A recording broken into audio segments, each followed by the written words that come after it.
여러분 안녕하십니까?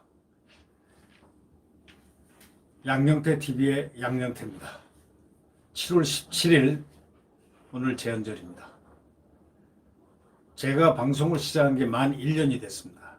작년 제헌절을 계기로 해서 제가 방송을 시작했습니다. 방송을 시작하면서 첫 과제가, 첫 뉴스가 하나였습니다. 첫 아이템이 하나였습니다. 그날은 한 꼭지만 방송을 했는데요. 그 방송이 아주 히트를 쳤습니다. 근데 히트를 친 게 무슨 잘해서 쳤다는 게 아니고 예언이 적중했기 때문입니다. 그때 아주 파상적인 얘기였죠. 그 당시로선. 윤석열 검찰총장이 6월 26일인가 아마 임명장을 받았을 겁니다. 근데 제가 7월 26일 날 임명장을 받았는데 그 열흘 전에 제가 방송을 한 건데 그때만 해도 윤석열 총장에 대해서는 이 보수나 자유우파들이 전부 거부의식을 가질 때였습니다. 근데 제가 아무리 이 정부에 뜯어봐도 정말 희망이 있는 사람이 누가 있을까 하고 제가 사실은 탐색을 시작한 지가 오래됐습니다. 이 정부에 도대체 괜찮은 사람이 누가 있나? 이래가지고 뜯어보다 하다 보니까 딱 윤석열 검찰총장이 탁 눈에 띄는 겁니다. 윤석열 총장은 특검에서 박영수 특검에서 수사팀장을 했기 때문에 큰 책임은 아니지만 작은 책임을 지는 자리였기 때문에 그때 자유파들이 아주 싫어했습니다. 그런 경황이었는데 저는 볼 때 다르게 봤습니다. 윤석열 검찰총장이 이 나라를 구할 것 같은 느낌이 드는 유일한 이 정권에서 유일했던 사람같이 느껴졌기 때문입니다. 그래서 윤석열 연구를 좀 했습니다. 제가 해서 그날 발표를 했는데 제목이 윤석열 칼끝 어디로 향하나, 윤석열의 칼끝, 검찰의 칼끝이 어디로 향하나 하고 제가 딱 그 제목을 걸었습니다. 작년 7월 17일입니다. 첫 방송입니다. 첫 꼭지입니다. 그 다음에 마지막 꼭지자 첫 꼭지인 7월 17일 방송분입니다. 하나를 방송했는데 그것이 방송되고 난 다음에 좀 질책을 많이 받았습니다. 이 보수 분들에게 아니 윤석열이를 갖다 칭찬하더니 윤석열이가 막 하면서 비판했지만 나중에 8월달 정경심을 기소하고 그 다음부터 홀로 이렇게 법과 원칙에 따라서 싸워가는 윤석열을 보면서 저한테 많이 격려를 해줬습니다. 어떻게 그걸 알았죠? 어떻게 예언을 적중했네요? 뭐 이러면서요. 저는 여러 가지로 그때 보고서 판단을 해서 그때 그 내용을 발표를 했던 겁니다. 또 윤석열 총장에게 바라는 뜻도 있고요. 또 윤석열 총장은 제가 전혀 얼굴도 면식도 없는 사람이지만 어쩐지 이분은 나라를 구할 수 있을 분 같다라는 생각이 발동을 했기 때문에 내가 개국 방송을 하면서 첫 과제이자 그날의 마지막 과제로 첫째 한 꼭지만 내보냈으니까요. 윤석열을 칼끝 어디로 향하나를 제가 했습니다. 방송했습니다. 지금 생각해보면 제 말이 100% 적중했다고 생각합니다. 이 내각, 문재인 대통령의 내각이라든가 이 주변에서는 그 같은 분이 딱 한 분이었습니다. 윤석열 총장이었습니다. 그는 지금 핥히고 찢기고 핍박을 당하고 있지만 그분 혼자서 그래도 지금까지 버텨내고 있고 칼맞이, 총바지, 칼바지 다 하고 있습니다. 피를 토하고 있지만 그는 하여튼 어려운 시대에 나라를 구하고 있습니다. 네. 오늘 그런데 사설에 말이죠. 이런 사설에 조선일보 사설에 조선일보 사설에 아니고 동아일보 사설입니다. 동아일보 사설에 이런 제목이 나왔습니다. 늦깎이 개원의 21대 국회를 했는데 여당이 안 바뀌면 협치 실패 반복된다. 이런 얘기가 나왔는데 맞습니다. 어저께 대통령이 21대 국회 개원하면서 대통령이 와서 말을 했지 않습니까? 국회 임기 시작한 지 47일 됐는데 말을 했는데 이게 87년 민주화 개헌 이후에 가장 늦게 열린 국회입니다. 그거 왜 그랬을까요? 4.15 총선에서 압승한 그 더불어민주당의 오만 때문입니다. 176석 거여로 출범한 이 여당은 용서하지 않고 야당 몫인 상임위원장도 뺏어버리고 18석을 다 독식을 해버렸습니다. 그러니 뭐 할 말 뭐 있습니까? 협치요? 말로만 협치죠. 협치는 고사고 독식도 이런 독식이 없고 이런 독재가 없습니다. 이 국회는 완전한 독재로 시작을 해서 아마 독재로 막을 내리지 않을까? 아니면 쫓겨나는 국회가 되지 않을까? 아니면 독재로 시작해서 독재로 끝나는 국회가 아닐까? 아니면 뭐 자기들 소신대로 하는 국회가 되겠죠. 네.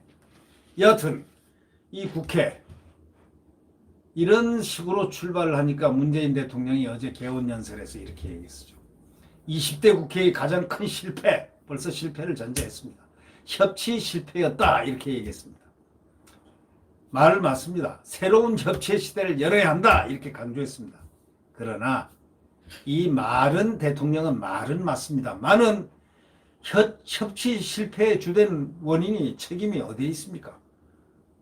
민주당에 있는 것을 갖다가 그 협치의 소재도 밝혀야죠. 민주당이 좀 다수당으로서 아량을 베풀고 민주적 질서의 어떤 그 개념을 갖고 이렇게 해주기를 바란다 하는 얘기를 대통령이 했으면은 100점짜리인데 대통령은 그 얘기는 또 싹 뺐습니다. 협치 실패의 주된 책임이 여권에 있음을 갖다 문 대통령하고 여당이 그걸 잊어서는 안 됩니다. 근데 이걸 이렇게 얘기했다고 가장 큰 실패는 협치의 실패다? 말 맞죠? 100% 맞는 말이죠. 새로운 협치 시대를 열어야 한다. 말 맞죠? 그러나 협치 실패의 주된 책임이 민주당에 있다라는 사실을 대통령이 지적을 했어야 되는데 지적 안 합니다. 아니면은 문 대통령이 얘기하는 협치는 어떤 건가요? 말을 고분고분 듣는 건가요? 아니 저기 주호영 원내대표하고 청와대에서 원내대표 데리고 가서 같이 식사도 하면서 말이죠. 얘기도 나눴는데 그때도 협치 얘기한 걸로 알고 있지만 아니 무슨 협치가 협치를 하려면 조그만 사람이 협치를 합니까? 큰 사람이 협치를 하면서 이렇게 품어야 됩니까? 그건 상식 아닙니까? 지난해 범여권이 4+1 협의체 만들어가지고 공직선거법 고위공직자 이런 거 해가지고 고위공직자 공수처 실시 법안 강행 처리했죠. 야당 쪽 빼버리고. 그 다음에 4+1이라는 괴물체죠. 그게 합법적이 아닌 교섭단체 이상한 협의체를 만들어가지고. 이게 말이 됩니까? 야당의 비협조를 문제 삼지만 야당이 비협조라니요? 자기들이 그래가지고 해놓고 무슨 비협조입니까? 제1야당을 배제한 채 모든 걸 다 의석수로 밀어붙이고 있는 지금 국회 어느 누구한테 물어보십시오. 민주당 국회의원 부인들, 가족들한테 물어보세요. 176석 가지고 이렇게 하는 게 잘했다고 생각하냐 하면 아마 그분들은 웃으면서 좀 심하지 않아요? 이렇게 하지 않을까 싶습니다. 글쎄요. 부창부수라고 따라가겠지만은 말이죠. 바로 국회가 파행된 바로 그 문제는 누구 때문이냐? 민주당 때문이죠. 제1야당을 배제하고 그냥 밀어붙였다는 바로 거기. 여당이 밀어붙이기는 21대 국회는 말할 것도 없습니다. 5월 27일 날 지난 여야 원내대표 회동에서 문 대통령은 야당과의 협치를 아까 강조했다고 얘기했지 않습니까? 협치만 강조하면 뭐합니까? 강론을 얘기해 줘야죠. 민주당은 이렇게 숫자가 너무 많으니까 숫자 많다고 함부로 하지 마세요. 더 큰 상대가 안 되는 그런 숫자를 갖고 있을 때는 아량을 베풀어야 됩니다.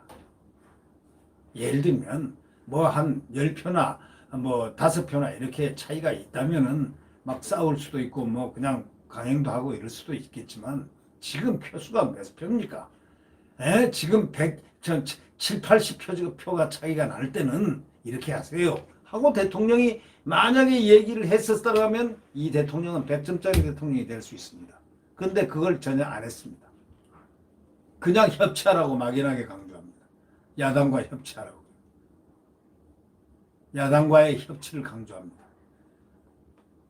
여당의 독주를 하지 못하게 얘기를 해줘야 되는데 그러면 오히려 야당도 고분고분 잘합니다. 잘하게 돼 있습니다. 아, 이렇게 큰 숫자가 많은 정당이 나에게 이렇게 베풀어 주는데 내가 이해를 해주는데 나도 적극적으로 이렇게 되는 거예요. 원래가 주고받는 것은 있는 사람이 없는 사람을 주는 것이고 강한 사람이 약한 사람을 보호하는 것이고 원래 원칙 아닙니까? 근데 말로만 협치하라 협치하라. 그동안 불문율처럼 공유해온 그 소수야당이라든가 이런 법제사법위원장까지 홀라당 뺏어 먹었지 않습니까? 그런 당한테 그것을 꾸짖어야 될 대통령이 그냥 막연하게 협치를 하라고 그러면은 받아들인 사람들 어떻게 받아들이겠습니까? 그러면서 대통령은 회기 중에 공수처장 추천, 이 국회 인사청문회 마무리해달라고 당부를 했습니다. 그러나 공수처법은 여러 조항이 아직도 논란의 대상입니다. 여기는 법치의 국가입니다. 법치 국가이기 때문에 법에 의해서 합법적인 수순을 밟아야 되는 겁니다. 검찰의 과도한 권한 남용을 제어하는 개혁이 시급하다고 해가지고 공수처 준비 부실로 또 다른 무소불위의 사정기관 만들어가지고 어리석은 우울을 보면서야 되겠습니까? 여야가 머리를 맞대고 부작용을 최소화시킬 수 있는 그런 아이디어를 내려고 한다면은 고민을 하려면은 우선 제도적인 질서를 지켜야 되고 또 그 여가 양보를 하면서 서로 합의점에 도달해야 된다. 그것도 안 하면서 무슨 뭐 협치니 뭐니 이렇게 얘기하면 아무도 믿을 사람이 대한민국에는 없다는 사실을 최소한 이 정권이 있는 안에서는 믿음이 안 간다 이런 얘기죠. 그러니까 이럴 때는 대통령이 미리 이 야당은 이렇게 숫자로 밀어붙이지 말고 민주주의의 어떤 대의에 의해서 서로 양보하고 이렇게 하는 게 좋지 않겠냐.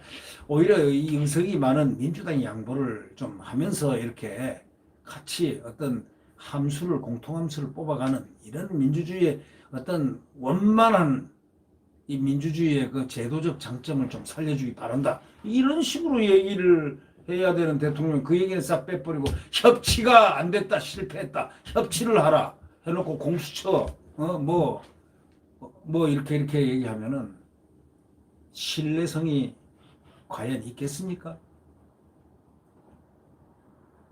정부 여당이 압도적으로 의석수를 등에 업고 원하는 대로 다 밀어붙이고 국정운영 효율성이 이렇게 높아지게는 보일 수 있지만 결국은 국회를 통법부로 전락시켜가지고 자승자박 지금 민주당이 국회를 갖다가 자승자박하고 있습니다.